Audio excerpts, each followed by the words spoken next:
अंधविश्वास का आंगन।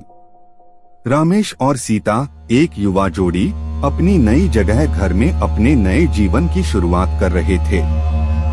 यह एक पुराना बंगला था जिसे उन्होंने सस्ते दाम पर खरीद लिया था। पहली रात से ही सीता को वहां की अजीब गतिविधियों का एहसास होता था। उन्होंने बंगले के पुराने दीवारों पर लगे चित्रों में कुछ अजीब सा महसूस किया। एक रात जब वे दोनों सो रहे थे तो रामेश ने एक अजीब सी आवाज सुनी।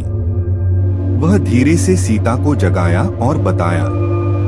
सीता भी वही सुनकर डर गई और रामेश को बताया कि उसे भी वही आवाज सुनाई दी थी। दोनों ने मिलकर वह आवाज सुनी और वह समझ आया कि यह आवाज बंगले की पुरानी दीवारों से आ रही है। उन्होंने बंगले का पता किया और पता चला कि यह बंगला कई साल पुराना है और इसमें कई पुरानी घटनाएं हुई हैं। एक दिन जब रामेश और सीता अपने घर की पुरानी दीवारों को साफ कर रहे थे तो उन्होंने एक पुराना पत्थर मिला। पत्थर पर कुछ लिखा हुआ था जो कि बहुत ही पुराना और अजीब लग रहा था। वह पत्थर लेकर रामेश और सीता ने बंगले के एक पुराने आदमी से पूछा जो बंगले के पास रहता था।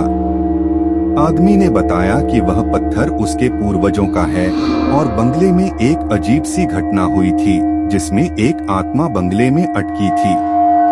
आदमी ने बताया कि उस आत्मा को वह पत्थर में बंद कर दिया गया था और वह पत्थर बंगले के एक गुप्त स्थान में छिपा दिया गया था।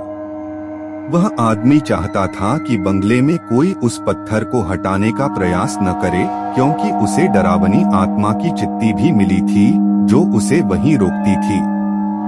रामेश और सीता ने उस पत्थर को वापस उसी गुप्त स्थान पर रख दिया और बंगले को वहां से बिना देखे वापस आ गए। पता नहीं वह आत्मा सचमुच में होती थी या सिर्फ अंधविश्वास था, लेकिन रामेश और सीता ने अब तक उसे वहीं रोक दिया था। बंगले में कुछ दिनों के बाद रामेश और सीता ने बंगले की अन्य तस्वीरों और वस्तुओं को भी साफ किया और अब वहां की सुंदरता और शांति का आनंद लेने लगे। लेकिन वह अजीब घटना उनके जीवन में हमेशा के लिए अपनी छाप छोड़ गई थी।